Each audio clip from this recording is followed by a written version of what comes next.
जब किसी राशि के स्वामी अथवा लग्न के स्वामी नीच अवस्था में आते हैं तो निश्चित रूप से उस राशि पर कहीं न कहीं कुछ नकारात्मक प्रभाव पड़ता है। बुध 17 मार्च को अपनी राशि का परिवर्तन करेंगे तथा अपनी नीच राशि में मीन राशि में प्रवेश करेंगे। अब जब बुध नीच क्यों होंगे तो इनका क्या प्रभाव रहने वाला है। जय श्री गणेश, नमस्कार। मैं आचार्य संजय द्विवेदी। मेरे समस्त प्रबुद्ध दर्शकों का मेरे चैनल पर हार्दिक स्वागत है। 17 मार्च को बुध अपनी राशि का परिवर्तन करेंगे तथा गुरुदेव बृहस्पति की मीन राशि में प्रवेश करेंगे, जहां पर ये नीच अवस्था में आ जाए। किसी भी ग्रह का प्रभाव जब ये नीच अवस्था में जाते हैं तो निश्चित रूप से नकारात्मक प्रभाव प्राप्त होता है। अब बुध जो कि अत्यंत तीव्र गति से अपना प्रभाव देते हैं, त्वरित परिणामों की प्राप्ति कराते हैं, इसी कारण से इनको क्विक रिस्पॉन्स प्लैनेट कहते हैं। तो जब ये नीच के होंगे तो निश्चित रूप से कहीं न कहीं कुछ नकारात्मक प्रभाव भी पड़ सकता है। आज मैं मिथुन राशि के लिए बुध के राशि परिवर्तन का क्या प्रभाव रहने वाला है, किस प्रकार के लाभ मिलने वाले हैं, कौन सा भाव अत्यंत प्रबल होगा, कहां पर कितना आप लाभ लेने वाले तथा कहां पर समस्या आ सकती है, उसका क्या निराकरण है, संपूर्ण विश्लेषण मैं पूर्ण तर्क के साथ करने जा रहा हूं। प्रिय दर्शकों, ये राशिफल आपके चंद्र राशि पर आधारित है। जिन जातकों का मिथुन लग्न है उनको भी राशिफल अवश्य देखना चाहिए। मिथुन राशि के स्वामी बुध है। अब जब लग्न का स्वामी जो कि आपके चतुर्थ के भी स्वामी हैं, अर्थात यहां पर लग्नेश तथा सुखेश का गोचर अपनी नीच राशि में होने जा रहा है। बुध आपके भाग्य भाव से निकलकर दसम भाव जो कि केंद्र का भाव है, यहां पर मीन राशि में जब प्रवेश करेंगे तो ये नीच अवस्था में आ जाए। अब यहां पर पहले से ही गुरुदेव बृहस्पति का गोचर चल रहा था, यहां पर वर्तमान में सूर्यदेव भी गोचर कर रहे हैं। यहां पर लगभग 1 महीने ये गोचर चलेगा। अब क्या होने वाला है प्रिय दर्शकों, जैसे ही बुध का राशि परिवर्तन आपके भाग्य भाव से आपके दसम भाव में होगा जो कि आपके कार्य क्षेत्र का भाव है, लग्न का स्वामी जो आपके सुख का भी स्वामी है, उसका परिवर्तन आपके जब दसम भाव में होगा तो ये नीच अवस्था में अवश्य आएंगे। परंतु ये गुरुदेव बृहस्पति की राशि है जहां पर केंद्र में ही दसम भाव में ही गुरुदेव बृहस्पति है, जिसके कारण बुध का नीच भंग भी होगा। तो ये आपको बहुत लाभान्वित करने वाला समय रहने वाला है। यहां पर किसी भी प्रकार की नकारात्मकता तो बिल्कुल भी नहीं प्राप्त होने वाली। यहां पर आपको लाभ के अवसर प्राप्त होंगे, लाभ की मात्रा बढ़ेगी। अब वो किस प्रकार होगा, देखिए, जब भी कोई ग्रह नीच का होता है तो वो नकारात्मक प्रभाव देने लगता है। नीच का अर्थ ही है कहीं ना कहीं नकारात्मक चीजों का होना। जब कोई ग्रह उच्च का होता है तो 100% वो अपना सर्वश्रेष्ठ लाभ देता है। इसी प्रकार से नीच सर्वश्रेष्ठ नीच के फल देते हैं। परंतु यहां पर नीच भंग, अब नीच भंग क्या है, एक विशिष्ट राजयोग है जो नकारात्मक परिस्थिति में आपको सकारात्मक लाभ देता है। तो ये निश्चित रूप से मिथुन राशि के जातकों को मिलने वाला है। अब मिथुन राशि के लग्न के स्वामी जो सुख के भी स्वामी हैं, यहां पर जब दसम भाव में होगी जो कि कार्यक्षेत्र का भाव है, कार्यक्षेत्र के स्वामी के साथ कर्मेश के साथ होंगे तथा यहाँ पर पराक्रमेश सूर्यदेव भी होंगे। तो यहाँ पर निश्चित रूप से कई महत्वपूर्ण राजयोगों का लाभ आपको प्राप्त होने वाला है।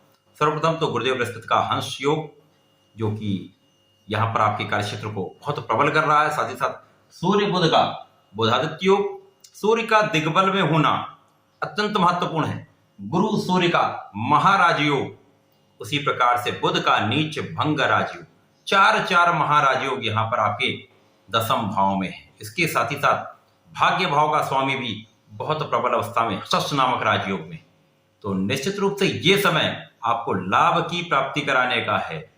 यहाँ पर किसी भी प्रकार का कोई नकारात्मक भाव प्रबल नहीं होगा। यहाँ पर आपका दसम भाव प्रबल होगा। दसम भाव जो आपके कार्य क्षेत्र का भाव है, यहाँ पर निश्चित रूप से आपको अचानक ही पद का लाभ मिल सकता है, अचानक आपका कार्यभार बढ़ सकता है, अचानक आपका कार्य क्षेत्र प्रबल हो सकता है। इसी के साथ साथ आपके व्यापार में आप बहुत तीव्र गति से प्रगति करने वाले। जैसा मैंने बताया, सूर्य तथा बुध अत्यंत शीघ्र अपना फल देते हैं।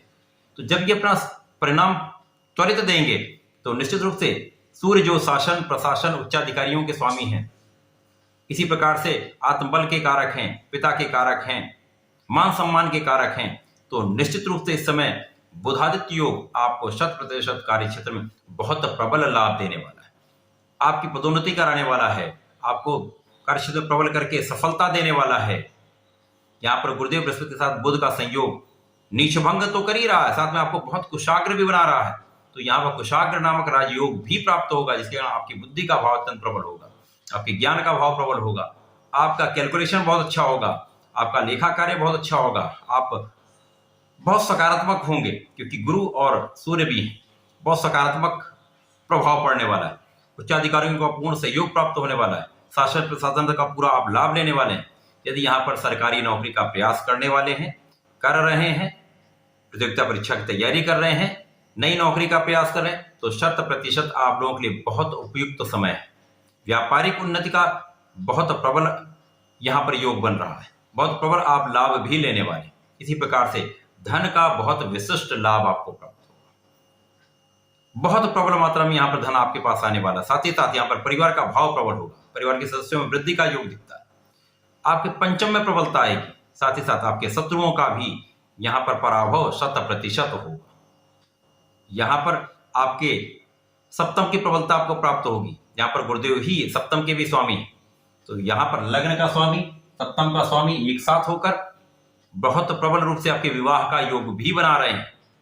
निश्चित रूप से इस समय आप बहुत पराक्रमी होंगे, आपका परिश्रम बढ़ा हुआ होगा, आपके कार्य क्षेत्र में आपको सफलता दिलाने वाला होगा, तथा यहाँ पर पूर्ण रूप से यश की प्राप्ति आपको होने वाली है, आपका मान सम्मान बढ़ने वाला है।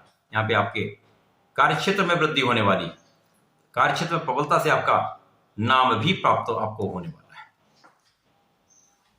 बहुत विशिष्ट रूप से जब धन आप प्राप्त करें, कार्य क्षेत्र में सफल होंगे, तो आप अपने सुख साधनों में वृद्धि का भी योग बनाएंगे। यहाँ पर आपके सुख साधनों में वृद्धि का योग बनता है, आपके भूमि भवन वाहन का योग बनता है, माता पिता के साथ संबंध अच्छे रहने वाले, माता पिता का आशीर्वाद भी आपको प्राप्त होगा।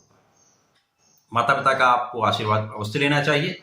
निश्चित रूप से बुध का राशि परिवर्तन यहाँ पर किसी भी प्रकार से आपको नकारात्मक प्रभाव नहीं देने वाला। किसी भी प्रकार का मन में कोई संदेह ना रखें, विशिष्ट रूप से लाभदायी ये समय रहने वाला, आपको बहुत प्रगति कराने वाला समय। इस समय का आपको लाभ अवश्य लेना चाहिए। मिथुन राशि के जातकों के लिए मैं सदैव कहता हूं, आपको गणपति महाराज के शरण में रहना चाहिए, उनके मंत्रों का जाप करना चाहिए। ओम गंगलपतये नमः का यदि जाप करते हैं, साथ ही साथ प्रत्येक बुधवार को गणपति जी को दूर्वा का अर्पण करते हैं, पीले पुष्प का अर्पण करते हैं, भोग लगाते हैं। यदि शंकरनाशन गणेश स्तोत्रम का पाठ करें तो 100% इस समय में आप विशिष्ट लाभ अवश्य प्राप्त करें। तो ऐसा करें, इसका लाभ लें। धन्यवाद, नमस्कार।